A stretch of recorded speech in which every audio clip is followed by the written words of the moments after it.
Let's look at the reaction to yesterday's mistrial in Baltimore. Freddie Gray, see what democracy looks like. This is what democracy looks like. Show me what democracy looks like. This is what democracy looks like. Show me what democracy looks like. This is what democracy looks like. Right, convict, send those killer cops to jail. The whole damn system is guilty as hell. Freddie Gray, convict, send those killer cops to jail. All right, ladies and gentlemen, you get the picture, I presume. That was some of the protests after the mistrial yesterday in the Freddie Gray case. Joining us now, Johnathan T. Gilliam, former Navy SEAL and FBI agent, president of U.S. Continued Service, CNN Analyst, and host of a brand new YouTube show, The Experts. Hello, sir. Good to be here. All right, thank you for coming. All right, so the trial of William Porter ends in a mistrial. First of all, do you believe that there should be a retrial of Porter? I personally don't believe that there should be. What I think from the very beginning is that they should have been examining the policies and how often the department doesn't hold people to a standard, or if there is even standards to be held to. I think that's where the breakdown comes from here. I don't think there was nefarious intent in these officers. And I think that there's just, the policy is not right. And that goes to the executives in law enforcement. It goes to the mayor. It goes to the prosecutor for not pushing these things. And this is what you end up having. You end up having people hurt, or in the case of this guy, dead. Well, and again, you know, to charge him with manslaughter because basically their claim is because he didn't buckle a seatbelt. I mean, that's a stretch under almost any circumstances for a jury to send this guy to prison for all those years because he didn't buckle a seatbelt. And what good does that do? Here's what I foresee happening. If they do retry this individual, this officer, and he goes to jail, there's not going to be any policy change.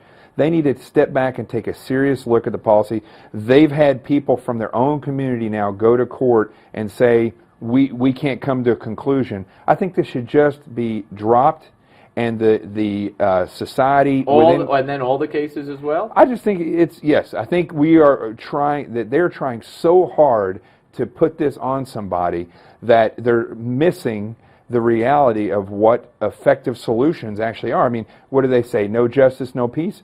Well, if you don't have an effective solution, then things like we just saw in that video there are not civil disobedience. That is just disturbing the peace, because those people don't have a solution, and there's not a lot of people showing up, and the people that were on the jury did not come to a conclusion. What do you think would happen if Marilyn Mosby, who would never do it, goes before the microphones tomorrow and says, we're dismissing all the charges against all the officers involved?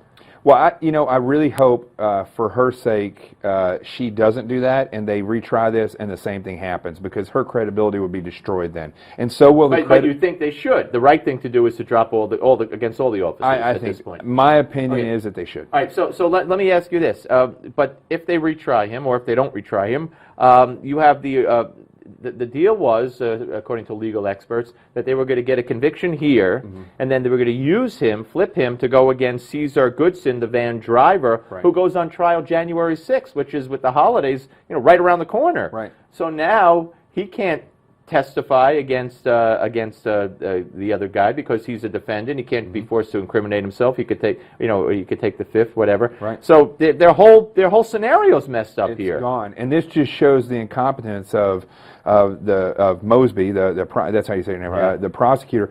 I mean, this was a rush to prosecute. This was a rush to appease the special interest people, and not one single person has said, how do we fix our community?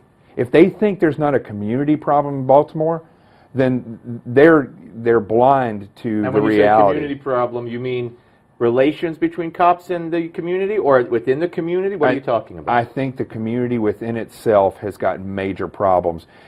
Law enforcement officers are raised by the communities in which they work. And you may be trained in an academy, but you go to the community raise you. As the officers see this crime, they become more aggressive. As they become more aggressive, the people in the community become more aggressive towards law enforcement. There's a devastating cycle of events happening here, and everybody needs to step back and say, how do we fix the community? And how do we fix the policies in law enforcement? I haven't heard anybody say any of that stuff. It's just, let's convict these guys of manslaughter or murder, and let's not have people breaking stuff. You weren't in the jury room. I wasn't in the jury room. I brought this up to two people yesterday, the racial mix of the jury, where it's basically 4-3, 4-3 with the men and the women, African American and white. You need unanimous 12 people. Do you think that it was a racial thing, or do you think it was just a holdout, one or two holdouts saying, for whatever reason, yes, he was guilty, or no, he wasn't guilty? If it is broken between racial boundaries, then that goes further to my point that there's a cultural problem. When people step onto a jury, they should leave any inkling of racial divide outside. Good to see you, my friend. Good to Merry be here. Christmas to you. Thank we you don't very see you much. before Same then. to you. All right, folks. We're coming back with much more of the Steve Malzberg Show. So keep it where it is, right here on Newsmax Television.